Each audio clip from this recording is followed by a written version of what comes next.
তো hello guys, আবার চলে আসলাম তোমাদের সঙ্গে আইভিএফ সম্পর্কে কিছু কথা বলার জন্য। তো আজকে কিন্তু আমি তোমাদের সব প্রশ্নের কিন্তু উত্তর দেব। তো আইভিএফ সম্পর্কে আমার যেসব বন্ধুরা আমাকে সব কোশ্চেন করেছে যে আইভিএফ আমি কীভাবে করেছি, কোথায় করেছি, নানা রকম প্রশ্ন, অনেক প্রশ্ন, অনেকে আমাকে আশীর্বাদ করেছো। তো তাদের জন্য সেই কোশ্চেন নিয়ে আমি চলে এসেছি, কোশ্চেনের উত্তরগুলো আমি দেব। তো দেখো, পুরো একটা খাতার মধ্যে আমি প্রায় অনেকগুলো, মানে কটা হবে, 38টা না 40টারই কোশ্চেনের উত্তর তোমাদের আজকে দেবো। তো চলো এক এক করে তোমাদের কোশ্চেনের উত্তরগুলো দেবো। আশা করি আমার এই ভিডিওটা যারা নতুন আইভিএফ করছো আর যারা কোশ্চেন করেছো তাদের এই কোশ্চেনের উত্তরগুলো কিন্তু এই ভিডিওর মাধ্যমে তোমরা সব পেয়ে যাবে। তো আমি তোমাদেরকে সবাইকে বলবো যে আজকের ভিডিওটা অবশ্যই তোমরা দেখো, তাহলে কিন্তু তোমরা যা যা আমাকে কোশ্চেন করেছো তার উত্তরগুলো কিন্তু এই ভিডিওর মাধ্যমে পেয়ে যাবে। তো চলো শুরু করছি। প্রথম আমাকে কে কোশ্চেন করেছে, তো চলো তোমাদের প্রশ্নের সব উত্তরগুলো আমি এক এক করে শুরু করছি। তোমরা শুনতে থাকো, মন দিয়ে কিন্তু ভিডিওটা দেখো। তো প্রথম আমাকে কোশ্চেন করেছে সুবর্ণা সারোয়ার। তো দিদিভাই, তুমি আমাকে কোশ্চেন করেছো যে আমার কি ফেস ট্রান্সফার হয়েছে নাকি ফরজেন ট্রান্সফার হয়েছে। তো আমার কিন্তু ফেস ট্রান্সফার হয়েছিল। কারণ হচ্ছে কি বলতো, সবার কিন্তু একরকম ট্রান্সফার করে না, যার যেরকম প্রয়োজন তার সেরকমভাবে কিন্তু ট্রান্সফার করা হয়। তো বুঝতে পারলে, তা তোমাকে এই কোশ্চেনের উত্তরটা আমি দিয়ে দিলাম এই ভিডিওর মাধ্যমে, তুমি কিন্তু দেখে নিও ভিডিওটা। তো চলো 2 নম্বর প্রশ্ন কে করেছে। 2 নম্বর প্রশ্ন করেছে রাজা মল্লিক। তো ওই দাদাভাই করেছিল, দিদি প্রথমে কত টাকা জমা করতে হবে, সেটা আমাকে প্রশ্ন করেছে যে দিদি কত টাকা জমা করতে হবে। তো আমাদের যেটা জমা করতে হয়েছিল সেটাই তোমাদের সঙ্গে শেয়ার করছি। তো আমার 1,20,000 টাকা জমা করতে হয়েছিল প্রথমে। তো তোমাদের কার কীরকম জমা করতে হবে সেটা হচ্ছে তোমাদের ডক্টর বলে দেবে। আর কি বলো তো, এক একজনের মানে ট্রিটমেন্ট এক এক রকমের হয়, সবার আইভিএফ যে একই রকম হবে তার কোনো মানে নেই। এক একজনের প্রবলেম হচ্ছে এক রকম, মানে সেই হিসাবে কিন্তু টাকা জমা নেবে বা তোমাদের ডক্টররা বলবে এত টাকা লাগবে, কারো কম কারো বেশি। তো বুঝতে পারলে দাদা ভাই, তো আমার কিন্তু 1,20,000 টাকা প্রথম জমা দিতে হয়েছিল। তো 3 নম্বর কোশ্চেন করেছে উইথ পিয়া। তো তোমার কত মাস চলছে। তো দিদিভাই আমার এই 5 মাস চলছে। তো আমাকে তোমরা অনেক আশীর্বাদ করো, আমি যেন আমার যে বেবিটা আসছে তাকে যেন পৃথিবীতে ভালো মতো আনতে পারি। তুমি এই ভিডিওটা দেখো, আশা করি তোমার কোশ্চেনের উত্তরটা পেয়ে গেছো। মমতা দিদিভাই, তো মমতা দিদিভাই আমাকে কমেন্ট করেছে মা আছেন, আমার মনটা খারাপ, তোমার ভিডিও দেখলাম বোন, কথাগুলো শুনলাম, ভগবান শ্রীকৃষ্ণ আছেন। অবশ্যই দিদিভাই, মা তো আছেনই, মা আমার কাছে সব কিছু। তো আমি যে আমার সন্তানটা পেয়েছি তা আমি মার কাছে, আমার মা বলতে আমার বড় মা, আমি মা তো সবাই মা তাই না, তবুও যে যাকে মানে হচ্ছে আমার হচ্ছে বড় মার কাছে আমি চেয়ে হচ্ছে আমার এই সন্তানটা পেয়েছি। আর তোমার শ্রীকৃষ্ণ, আমাদের শ্রীকৃষ্ণ সে আছেন, সবাই সবাই এক, শ্রীকৃষ্ণ মা সবাই এক, সবাই আছে বলে আমরা আছি তাই না। তো তোমাকে অনেক অনেক ধন্যবাদ যে তুমি এত সুন্দর একটা কমেন্ট করেছো, তার জন্য অনেক অনেক ধন্যবাদ। এবার কোশ্চেন করেছে শম্পা দিদিভাই। শুভ দুপুর দিদিভাই, দারুণ সুন্দর একটা মিষ্টি খবর দিলে, শুনে খুব ভালো লাগলো, খুব সাবধানে চলাফেরা করো, সুস্থ থেকো। তো তোমাকে বলছি দিদিভাই অনেক অনেক ধন্যবাদ, তুমি আমাকে এত সুন্দর একটা কমেন্ট করার জন্য। তোমরা আশীর্বাদ করো আমি যেন আগামী দিনগুলো ভালোভাবে চলতে পারি। আমি এবার কোশ্চেন করেছে একটা দাদাভাই। তো ওই দাদাভাই বাংলাদেশ থেকে কিন্তু আমাকে কোশ্চেনটা করেছে। তো তার নাম হচ্ছে সৈয়দ বাবু। তো দাদাভাই তুমি কোশ্চেন করেছো কোথায় আইভিএফ করলে ভালো হবে, কত টাকা লাগতে পারে, তার একটা বিস্তারিত ভিডিও দেবেন, ধন্যবাদ বাংলাদেশ থেকে বলছি। তো দাদাভাই একটা কথাই বলবো যে ডক্টর সবই ভালো, সব ডক্টরই ভালো।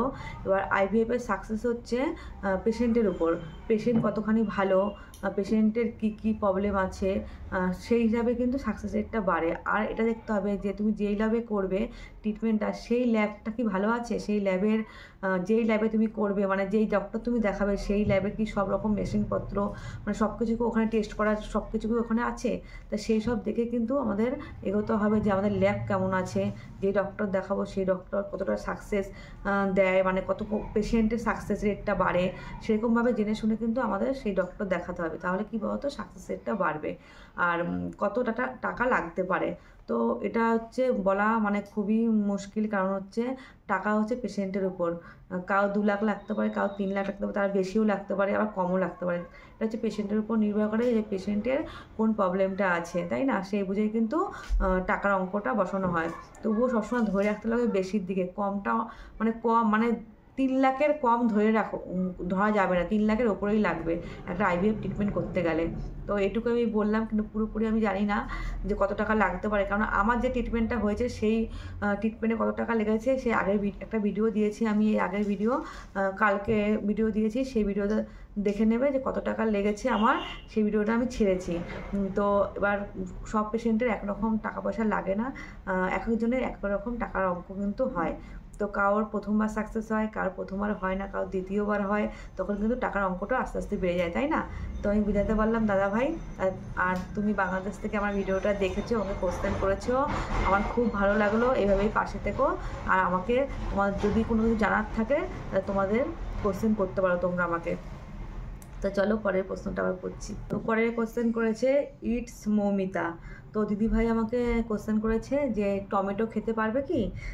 তো হ্যাঁ দিদিভাই, টমেটো খেলে কোনো প্রবলেম নেই, টমেটো খাওয়া যাবে। তো আমার ডক্টর আমাকে কিন্তু টমেটো খেতে না করেনি। তো তোমাদের ডক্টর তোমাদের কি বলে সেটা কিন্তু তোমরা শুনে খেয়েও, কিন্তু আমি টমেটো খেয়েছি।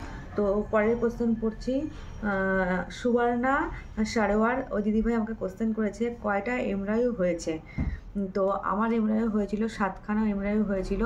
তো অনেকের অনেক রকম এমআরআই হয়, কারোর বেশি হয়, কারোর কম হয়। তো আমার 7খানা এমআরআই হয়েছিল দিদিভাই। ইটস মৌমিতা দিদিভাই, পিক আপের পরে কি সব কাজ করা যাবে? তো পিক আপের পরে 3 দিন পর্যন্ত আমি কোনো কাজ করিনি, 3 দিন একটু রেস্টে থাকতে হয়। 3 দিন পরে কিন্তু তুমি টুকিটাকি সব কাজই করতে পারো, খুব একটা ভারী কাজ করো না, টুকিটাকি কাজ করতে পারো, যে ঘরের যে টুকিটাকি কাজ, রান্না বান্না, এসব সবই সমস্ত কাজই করা যায়, কিন্তু একটু ভারী কাজ করো না, পিক আপের পর ভারী কাজটা করা উচিত নয়। তো আমি যেগুলো করেছি সেটাই বললাম, যে পিক আপের পর আমি সব কাজই করেছি, রান্না বান্না, ঘরের টুকিটাকি কাজ সবই করেছি, কিন্তু ভারী কোনো কাজ করিনি। তো আমি বলবো ভারী কাজটা না করাই ভালো, যতটা সাবধানে চলা যাবে ততটাই ভালো। তো পরের কোশ্চেন করেছে হচ্ছে মৌসুমী দেবনাথ।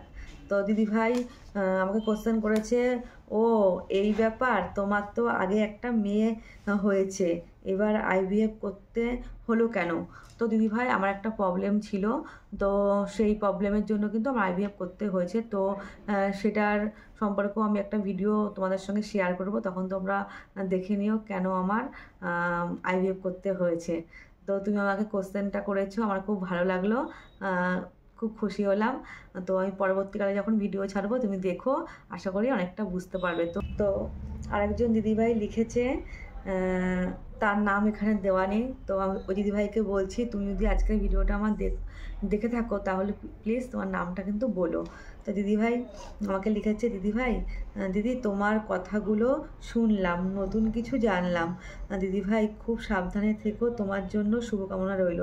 তো তোমাকে প্রথমেই বলছি দিদিভাই, তোমাকে অনেক অনেক ধন্যবাদ আমার জন্য এত সুন্দর একটা কথা লেখার জন্য। তো আশীর্বাদ করো আমি যেন পরবর্তী কালগুলো যেন দিনগুলো যেন ভালোভাবে চলতে পারি, আমার যে বেবি আসছে সে যেন সুস্থভাবে পৃথিবীতে আসতে পারে। তার সঙ্গে আরেকটা দিদিভাই লিখেছে রাঙামাটি। তো দিদিভাই লিখেছে, বুনু খুব সাবধানে থেকো, অনেক শুভকামনা রইল। তো তোমাকেও অনেক অনেক ধন্যবাদ দিদিভাই, তুমি আমার জন্য এত সুন্দর একটা কমেন্ট করেছো মিষ্টি, তার জন্য অনেক অনেক অনেক অনেক ধন্যবাদ। তো এইভাবেই কিন্তু পাশে থেকো। তো আরেক মিষ্টি দিদিভাই আমাকে কমেন্ট করেছে, তার নাম হচ্ছে মাইরাস মম। সে কিন্তু বাংলাদেশ থেকে আমার ভিডিওটা দেখছে, তার জন্য কিন্তু অনেক অনেক ধন্যবাদ দিদিভাই। তো চলো তুমি আমাকে কি কমেন্ট করেছো সেটা তোমাদের পড়ে শোনাচ্ছি, তারপরে কিন্তু উত্তরটা আমি দেবো। তো ওই দিদিভাই লিখেছে, অনেক ভালো লাগলো, বাংলাদেশ থেকে দেখছিলাম, আমিও আইভিএফ করছি, এগ কালেকশন হয়ে গেছে, এডুনোমাই শীষে সমস্যা আছে আমার, সেজন্য ইঞ্জেকশন দিচ্ছে 3 মাসের 3টে, তারপর ট্রান্সফার করবে, শুধু ভয় পাচ্ছি এর জন্য, আমার ওজনটা একটু বেশি, ওজন বেশি থাকলে সাকসেস রেটটা কেমন হয় যদি বলতে দোয়া করো। তো দিদিভাই হ্যাঁ, ওজন থাকলে একটু সমস্যা অবশ্যই হয়। তো তোমার যেহেতু এখনও ট্রান্সফার হয়নি, তুমি কিন্তু এখন একটু মানে ওয়েটটা মেনটেন করতে পারো। তো এখন থেকে ওয়েটটা মেনটেন করলে তোমার কিন্তু সাকসেসটা চলে আসবে। তো তো এরকম মানে অনেকেরই আছে যে ওয়েটটা অনেকটাই বেশি থাকে, তখন কিন্তু ডক্টররা বলে দেয় যে তুমি ওয়েটটা মেনটেন করো, তোমার কিন্তু ঠিক হয়ে যাবে। তো যে খুব একটা যে ক্ষতি হবে তা না, কিন্তু ওয়েটটা মেনটেন করলে সবথেকে ভালো হয়, যেটা আমাদের ডক্টরও বলেছিল যে যাদের ওয়েটটা বেশি থাকে তাদের একটু ওয়েটটা মেনটেন করতে হয়, নাহলে সাকসেসটা কম হয়। তো তুমি ওয়েটটা মেনটেন করো, আশা করি তোমারও সাকসেস হয়ে যাবে। আমাদের ভগবানের কাছে আমি বলছি তোমার যেন সাকসেস হয়ে যায়, তুমি যেন একটা সুস্থ বেবি এই পৃথিবীতে আনতে পারো। তো চলো, আমার বাংলাদেশ থেকে আমার ভিডিওটা দেখার জন্য অনেক অনেক অনেক ধন্যবাদ তোমাকে। একজন দাদাভাই আমাকে কমেন্ট করেছে, তার নাম হচ্ছে অঙ্কুর কোলে। তো আমাকে কমেন্ট করেছে তুমি কোথায় আইভিএফ করেছো। তার সঙ্গে আরেকটা দিদিভাইও কমেন্ট করেছে একসাথে, বাসন্তী ঝর্ণা। আমাকে কমেন্ট করেছে দিদি তুমি কোথায় করেছো আর কত টাকা খরচা হয়েছে। তো দুজনকে আমি একসাথে কোশ্চেনের উত্তরটা দিচ্ছি। তো আমি হচ্ছে মহারাষ্ট্রে আইভিএফ করেছি, আর আমার এই 4 মাসে আইভিএফ নিয়ে 4 মাসে আমার 2,60,000 টাকা খরচা হয়েছে। তারপরে কত খরচা হবে সেটা আমি এখন বলতে পারবো না, সেটা হচ্ছে আমার কত খরচা হবে আমার যখন বেবি আসবে তারপরে কিন্তু তোমাদের সঙ্গে আমি শেয়ার করতে পারবো। তো দেখো আমার যা খরচা হয়েছে সেটা তো তোমাদের সঙ্গেও হবে, সেটা কোনো কথা নেই, কারণ একজনের শরীরের কন্ডিশন দেখে তার কিন্তু খরচার মাত্রাটা ডক্টররা বলে। তো তোমরা বুঝতে পারলে, তোমাদের কোশ্চেনের উত্তর আমি দিতে পারলাম। যদি ভালো লাগে তাহলে কিন্তু ভিডিওগুলো দেখো, আর তোমাদের মনে যদি প্রশ্ন থাকে এই আইভিএফ সম্পর্কে আমাকে কোশ্চেনটা করো, আমি উত্তর অবশ্যই দেওয়ার চেষ্টা করব। তো চলো পরের কোশ্চেনগুলো পড়ছি। আমাকে আরেকটা দিদিভাই কমেন্ট করেছে, তার নাম হচ্ছে মমতা দত্ত। তো আমাকে কোশ্চেন করেছে দিদিভাই তুমি কোথায় আইভিএফ করেছো। তো দিদিভাই তোমাকে আমি বলছি আমি কিন্তু মহারাষ্ট্রে আইভিএফ করেছি। তো তুমি যদি আমার ভিডিওটা দেখো তাহলে নিশ্চয়ই জানতে পারবে। তো আমার ভিডিও অনেক দেওয়া আছে এই চ্যানেলে, তো তোমরা সবাই ভিডিওগুলো দেখো তাহলে অনেক কিছু জানতে পারবে এই আইভিএফ। আর একটা মিষ্টি দিদিভাই কমেন্ট করেছে, তার নাম হচ্ছে টিয়া কনার। তো আমাকে কমেন্ট করেছে তুমি 14 দিন কীভাবে সাবধানতা অবলম্বন করেছো তার উপর ভিডিও দাও। তো দিদিভাই তোমাকে বলছি যে আমি 14 দিনে কি করেছি, কীভাবে চলেছি তার একটা ভিডিও কিন্তু আমার চ্যানেলে দেওয়া আছে। তো তোমরা কিন্তু ওখানে গিয়ে দেখতে পারো যে আমি 14 দিন কী কী করেছি। তারপরেও যদি তোমাদের মনে হয় তোমরা বুঝতে পারছো না, আমাকে অবশ্যই কমেন্ট করো বা প্রশ্ন করো, আমি কিন্তু তার উত্তরটা দেবো বা ভিডিওর মাধ্যমে তোমাদের জানাবো। তো আমাকে এত সুন্দর একটা কমেন্ট করার জন্য অনেক অনেক ধন্যবাদ তোমাকে। তো আরেকটা দাদাভাই আমাকে কোশ্চেন করেছে, তো তার নাম হচ্ছে সেলিম আহমেদ। তা সে কোশ্চেন না, সে হচ্ছে তার কথা বলেছে যে আমারও ট্রান্সফার হয়েছে গত সপ্তাহে। তো আমি ওই ধরো এই দাদাভাইয়ের নামে হয়তো অ্যাকাউন্টটা খোলা, আমার নাম দেওয়া, কিন্তু দিদিভাই ট্রান্সফার হয়েছে সে বুঝতে পারছি। তো দিদিভাইকে বলবো তোমাকে অনেক অনেক অনেক অনেক অনেক ভালোবাসা, অনেক অনেক শুভকামনা, তুমি যেন সাকসেস পাও, তুমি চিন্তা করো না, তোমার সাকসেস হবে।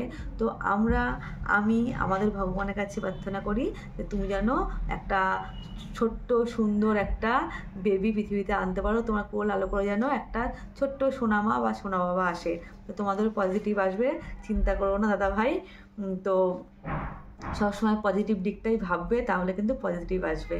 তো চলো অন্যান্য প্রশ্নগুলো পড়ি। তো আরেকটা দাদা ভাই আমাকে কোশ্চেন করেছে, তার নাম হচ্ছে রতন জবা। তো সে বলেছে দিদি তুমি কোথায় করেছো বলো না। তো দাদা ভাই আমি মহারাষ্ট্রে আইভিএফ করেছি। তো আরেকটা দিদিভাই আমাকে কোশ্চেন করেছে, সঞ্চিতা সরকার, তুমি কোথায় আইভিএফ করেছো। তো আমি মহারাষ্ট্রেতে আইভিএফ করেছি। পিয়ালি বিশ্বাস, তো এই দিদিভাই আমাকে কমেন্ট করেছে ভালো থেকো, নিজের যত্ন নিও। হ্যাঁ দিদিভাই, তুমি আমাকে এত সুন্দর একটা কমেন্ট করেছো, আর তোমাদের তো আশীর্বাদ আমার কাছে আছেই, আমি ভালো থাকবো, সুস্থ থাকবো, তোমরা আমাকে আরও আরও আশীর্বাদ করো। আমি তো আরেকজন কোশ্চেন করেছে, তার চ্যানেলের নাম হচ্ছে 13 পার্বণ। আমি জানি না তুমি দাদা ভাই না দিদি ভাই, তুমি আমাকে কোশ্চেন করেছো দিদি ভাই তোমার প্রথমবার সাকসেসফুল হয়েছে প্লিজ বলো। তো হ্যাঁ, তুমি যেই হও না কেন তুমি বলো, আমার কমেন্টটা যদি দেখে থাকো তাহলে বলো যে তুমি দাদা ভাই না দিদি ভাই। তো আমার প্রথমবারে কিন্তু সাকসেস হয়ে গেছে। তো আরেকটা দিদিভাই আমাকে কোশ্চেন করেছে, তার নাম হচ্ছে সঙ্গীতা ধারা। অনেক সাহস পেলাম দিদি, অনেক অনেক ধন্যবাদ দিদিভাই যে আমি ভিডিওগুলো দিচ্ছি তোমাদের একটু হলেও কাজে লাগছে, তোমরা আমার ভিডিওগুলো দেখছো, এত সুন্দর করে কমেন্ট করছো, তার জন্য অনেক অনেক ধন্যবাদ। তো আরেকজন আমাকে কমেন্ট করেছে, তো সে দিদিভাই নাকি জানি না আমি, তার নাম হচ্ছে ঋদ্ধি। সে আমাকে কমেন্ট করেছে, দেবলীনা বার্মার কাছে ট্রিটমেন্ট করেছো দিদি? না গো, আমি দেবলীনা বার্মার কাছে আমি ট্রিটমেন্ট করিনি, আমি করেছি আমার যে ম্যাডামের নাম, তার নাম হচ্ছে অঞ্জলি ভেরু। আরেকটা দিদিভাই কমেন্ট করেছে, তার চ্যানেলের নাম হচ্ছে রিমি সুজিত। তো আমাকে কমেন্ট করেছে, তুমি এখন কোথায় আছো আর কোন জায়গায় দেখাচ্ছ জানিও। তো দিদিভাই আমি এখন মহারাষ্ট্রে আছি, তো আমি মহারাষ্ট্রেই কিন্তু আমার আইভিএফ ট্রিটমেন্টটা করেছি। তো ডেলি ব্লগ চ্যানেল থেকে আমাকে একজন কমেন্ট করেছে, তোমার পজিটিভ আসার পর ব্লিডিং হয়েছিল? তো না গো, আমার পজিটিভ আসার পরে কোনো ব্লিডিং হয়নি।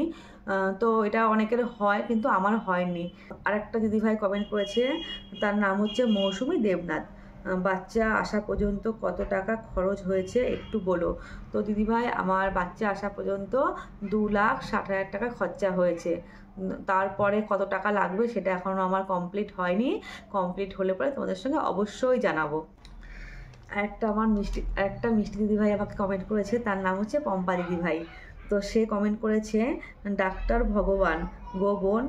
এটা একদম সত্যি, ডক্টর তো ভগবানই, আমরা তো ভগবান কোনোদিন চোখে দেখিনি, তো আমাদের কাছে কিন্তু ডক্টরই ভগবান।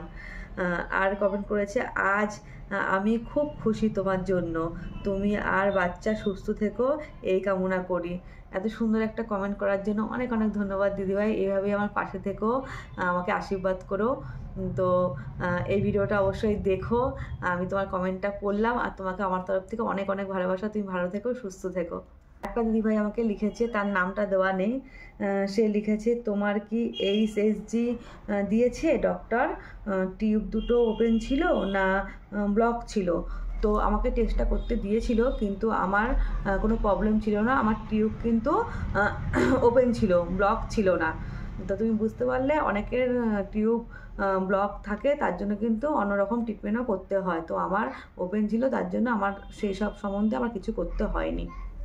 তো আরেকজন দিদিভাই আমাকে কমেন্ট করেছে, সোনালি মণ্ডল, দিদিভাই ডিম্বাণু বের করার সময় তোমার কি লেগেছিল? যদি একটু বলো খুব ভালো হয়, আমার আইভিএফ হবে, এর সম্পর্কে একটু বলো প্লিজ দিদিভাই। ডিম্বাণু বের করার সময় অজ্ঞান করে, তোমার কি লেগেছিল? তুমি কি জানতে ব্যাপারটা? প্লিজ বলো। তো প্রথমেই বলি যে ডিম্বাণু যখন বের করা হয় তখন এতটুকুও লাগে না, কারণ হচ্ছে তোমাকে পুরোপুরি অজ্ঞান করে তারপরে তোমার ডিম্বাণু বের করা হবে। তো ভয়ের কোনো কারণ নেই বোনু, তুমি নির্দ্বিধায় মানে তুমি নির্ভয়ে আর কি ট্রিটমেন্ট করতে যাও, তোমার একটুকুও লাগবে না। তোমাকে যখন ডিম্বাণু বার করা হবে তখন তোমাকে অজ্ঞান করেই বার করবে, তুমি কিচ্ছু বুঝতে পারবে না। আর তোমাকে ডক্টর যেমন করে যেতে বলবে তুমি সেভাবে ঠিক যাবে। তো বুঝতে পারলে আমি কি বললাম? তো আশা করি তুমি কোশ্চেনের উত্তরটা পেয়েছো, তোমার একটু হলেও কাজে লাগবে। তো আজকের ভিডিওটা অবশ্যই দেখো। একজন দিদিভাই আমাকে কমেন্ট করেছে, তার নাম হচ্ছে সঙ্গীতা মহান্ত। তো সেই দিদিভাই আমাকে কমেন্ট করেছে, দিদি তুমি এখন কি সব কাজ করো? মানে রান্নাও করি, শীতে স্নান করতে তুমি কি গরম জল ব্যবহার করো? তো আমি সব কাজ বলতে শুধু রান্নাটা করি, আর হচ্ছে বাদ বাকি যে ধরো টুকিটাকি যে কাজ, যেটা আমার মানে ওজন আমি বইতে পারবো না বা নিচু হয়ে কোনো কাজ করতে হবে, সেগুলো আমি করি না। যেগুলো আমি দাঁড়িয়ে দাঁড়িয়ে করতে পারবো নিজের সব কিছু, এগুলো আমি করি। আর হচ্ছে গরম জলের কথা তোমরা বলছো শীতের মধ্যে, তো আমাদের ডক্টর আমাকে বলেছিল যে একদিন পর একদিন স্নান করতে, আর উষ্ণ গরম জল দিয়ে, একদম ঠান্ডা জলও না একদম গরম জলও না, উষ্ণ গরম জল দিয়ে স্নান করতে বলেছিল। আর বলেছিল যে ঘন ঘন যেন আমি মাথা মানে চুলে শ্যাম্পু না করি, 15 দিনে একবার শ্যাম্পু করলেও মানে হবে, কিংবা মাসে একবার। বলেছে সপ্তাহে সপ্তাহে শ্যাম্পু করতে না, কারণ ঠান্ডা লেগে গেলে অসুবিধা। তার জন্যই বলে থাকে যে গরম জলে স্নান করতে, কিন্তু উষ্ণ গরম জল, আর হচ্ছে একদিন পর পর স্নান করতে শীতের মধ্যে। তো আমাকে এটাই বলেছিল। তা আমিও তোমাকে বলবো যে এইভাবে সাবধানতা বজায় রেখে যদি চলো, তোমাদেরই ভালো হবে। আর একটা দিদিভাই আমাকে কমেন্ট করেছে, তার নাম হচ্ছে সুতাপা সরকার। তো আমাকে কমেন্ট করেছে, বোন তুমি মহারাষ্ট্রে কোথায় আইভিএফ করেছো? আমারও প্লেটলেট খুব কম, 90,000। আমি 4 মাস ট্রিটমেন্ট করছি। আমি মুম্বাইয়ে 1 বছর হলো এসছি আইভিএফের জন্য, প্লিজ একটু গাইড করো। তো প্রথমেই বলবো যে দিদিভাই তুমি যে আমাকে কোশ্চেন করেছো মহারাষ্ট্রে আমি আইভিএফ কোথায় করেছি, তো আমি মহারাষ্ট্রের জলগাঁওতে আইভিএফ করেছি। আর হচ্ছে তোমার যে প্লেটলেটটা কম আছে, আমারও কিন্তু প্রচণ্ড প্লেটলেট কম। তোমার যেমন 90,000 আছে, আমার 1,00,000 আছে। হ্যাঁ, তো প্লেটলেট যদি কম থাকে তাহলে কিন্তু কনসিভ করার পরে অনেকটাই বেশি ক্ষতি হয়ে যায়। তো আমি তোমাকে একটা কথা বলবো, তুমি যদি এখনও আইভিএফ ট্রিটমেন্ট তোমার যদি এমব্রায়ো বা যদি ট্রান্সফার না করা হয়, তাহলে তুমি কিন্তু প্লেটলেটটা আগে ঠিক করে নিও। কারণ হচ্ছে তুমি যদি কনসিভ করো তাহলে কিন্তু তোমার প্লেটলেট কোনো মতেই ঠিক করতে পারবে না, কারণ হচ্ছে তোমার কোনো রকম ওষুধ চলবে না। তো সেটা নিয়েও আমি ভিডিও করব কালকে, মানে তোমাদের সেই ভিডিওটা শেয়ার করব যে আমাকে মানে ডক্টর, আমার প্লেটলেট একদম কমে গেছে, ডক্টর আমাকে কী কী বলেছে না বলেছে সে তোমাদের সঙ্গে শেয়ার করবো। কিন্তু তোমাকে একটা কথাই বলছি, যদি তুমি আইভিএফ ট্রিটমেন্ট এখনও মানে যদি চালু করে না থাকো তো তাহলে তুমি আগে তোমার প্লেটলেট ঠিক করো, তারপরে কিন্তু তোমার আইভিএফ ট্রিটমেন্ট চালু করো। কারণ যে তুমি কনসিভ করলে কোনো মতেই কিন্তু তুমি প্লেটলেট ঠিক করতে পারবে না, কারণ তোমার কোনো ওষুধ চলবে না। তোমার তাহলে কিন্তু অনেকটা মানে বিপদে পড়তে হবে, যেটা আমার ক্ষেত্রে হচ্ছে, সেটা তোমাদের সঙ্গে শেয়ার করবো, তাহলে তোমরা বুঝতে পারবে। তো এটা সাবধান করে দিলাম যে তোমরা আইভিএফ করার আগে তোমার যদি প্লেটলেট কম থাকে তাহলে তুমি সেই ট্রিটমেন্টটা আগে করো। আমি এটাই কি তুমি বলার জন্য, তার জন্য তোমাকে বললাম যে তুমি আইভি ট্রিটমেন্ট করার আগে প্লেটলেট ঠিক করে তারপরে আইভি ট্রিটমেন্টটা করো, তাহলে তোমার অনেকটা সুবিধা হবে। প্রচণ্ড পরিমাণে বিপদে পড়ে যাবে। কিন্তু আমি যেটা জানি সেটা বললাম যে আমার ক্ষেত্রে এটা হচ্ছে, আমার প্লেটলেট খুব কম, কিন্তু আমি এখন কোনো ওষুধ খেতে পারছি না, আমার মানে অনেক রকম অসুবিধা হচ্ছে। সেটা তোমাদের সঙ্গে শেয়ার করবো। ভিডিওগুলো তোমরা কন্টিনিউ দেখতে থাকো, তাহলে কিন্তু বুঝতে পারবে। তো আশা করি কিছু হলেও তোমার উপকারে লাগলো, কথাগুলো বললাম। তো আজকের ভিডিওটা তুমি দেখো। আর একজন দিদিভাই কমেন্ট করেছে, তার নাম হচ্ছে তারজিনা আফতার। দিদিভাই আমি বাংলাদেশ থেকে বলছি। তো তুমি যে আমার বাংলাদেশ থেকে আমার ভিডিওটা দেখছো তার জন্য অসংখ্য অসংখ্য ধন্যবাদ। তো আমাকে কমেন্ট করেছে, আমি কলকাতা যাব আইভিএফ করার জন্য, বাংলাদেশ থেকে গিয়ে ওই কলকাতায় আমাকে কতদিন থাকতে হবে দিদি, জানালে খুব উপকার হবে প্লিজ দিদি। তো প্লিজ বলার কোনো কারণ নেই, প্লিজ বলো না। আমি যতটা জানি তোমাদের সঙ্গে ততটাই শেয়ার করব। তো কি বলো তো, কম করে মানে তুমি 3 মাস তোমার ধরে রাখতে লাগবে যে তোমার ছুটি নিয়ে আসতে হবে। কারণ হচ্ছে দেখো, আমিও ঠিক বলতে পারবো না যে তো কত মাস লাগতে পারে, কারণ হচ্ছে এক একজনের ট্রিটমেন্ট হচ্ছে এক এক ধরনের, তাই না? তোমার কোন ট্রিটমেন্ট তোমার আইভিএফ কেন করতে লাগবে সেটা ডক্টর তোমাকে আগে চেকিং করে দেখবে যে তোমার কি প্রবলেম আছে, সেই বুঝে তোমাকে বলবে যে তোমার এতদিনে হয়ে যাবে। তো কারোর 1 মাসও লাগতে পারে, তার 2 মাসও লাগতে পারে, তার 3 মাসও লাগতে পারে, এর বেশি আমার মনে হয় লাগে না। তো তুমি আগে জেনে তোমার যে ডক্টর দেখাবে সেই ডক্টরের কাছে জেনে তারপরে কিন্তু এসো। তো যেহেতু আমার লেগেছিল যখন আমি আইভিএফ করেছি, তখন আমার কিন্তু মানে আইভিএফের আগে 2 মাস সময় লেগেছিল। তো আমার একটু প্রবলেম ছিল, আমার ওই প্রবলেমটা একটা প্রবলেম ছিল, তার জন্য আমার 2 মাস লেগেছিল। তো ওরকমই যদি কারোর কোনো প্রবলেম থাকে তাহলে কিন্তু মাসটা বেশি লাগে, কারোর যদি কোনো প্রবলেম না থাকে তাহলে কিন্তু কম সময়ে হয়ে যায়। এবার দেখো আইভিএফ করতে গেলে তো প্রবলেম থাকবে, তাই না? আর যদি প্রবলেম না থাকতো তাহলে কিন্তু নর্মালভাবেই বেবিটা আসতো, তাই না? তো সেই সব বুঝেই কিন্তু তোমরা হাতে দিন নিয়ে মানে সময় নিয়ে তোমরা কিন্তু এসো।